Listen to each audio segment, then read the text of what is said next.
You've viewed elections in the past as a diplomat. You've seen it as a politician now. You've been part of the political process.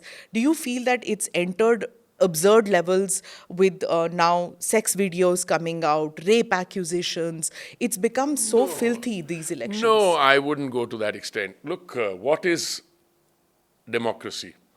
It's a full play of all the forces at play by those who want to advocate programs, by those who want to criticize, by those who want to indulge in this thing.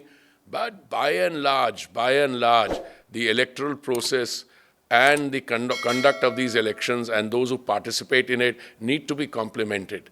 I mean, if you look at the total number of people who will participate in this, all right, there will be cases of invectives being hurled, including at us. Regrettable, but they make a fool of themselves when you use those terms. And this is not the first election. This happened during 2014, it happened during 2019. And I think whoever uses that kind of speech and hurls invectives do themselves more harm.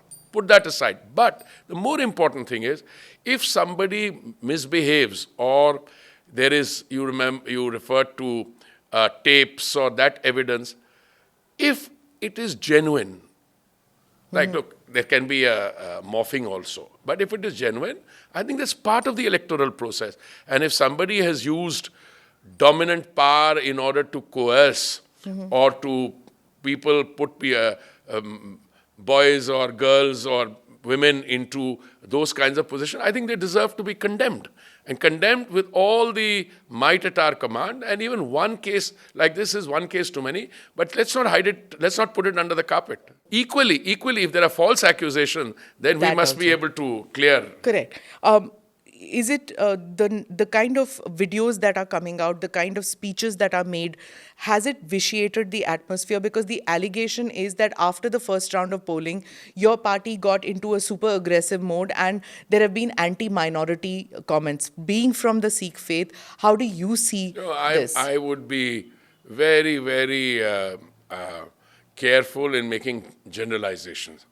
There will always be individuals in all parties, who will give vent to their personal frustrations or who will make those statements, But by and large, I think the parties themselves turn around and, take action against it. For instance, in our case, if I remember correctly, there was one particular individual who had been in parliament and who was making suggestions, but those were his personal suggestions. He didn't get a ticket.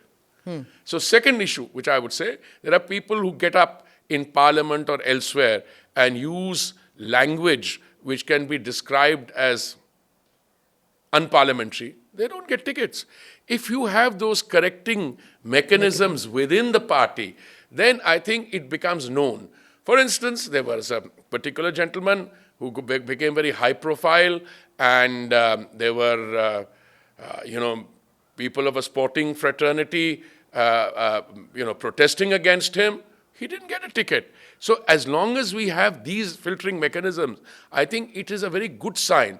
And I think for the BJP, I must confess, we've gone from being a party with 2 members in the Lok Sabha to now 290, then 303, and this time 350 by ourselves.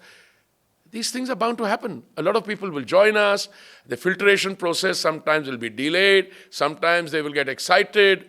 But, in a large carnival of democracy, these things are to be taken in their stride. Click here to watch the full episode.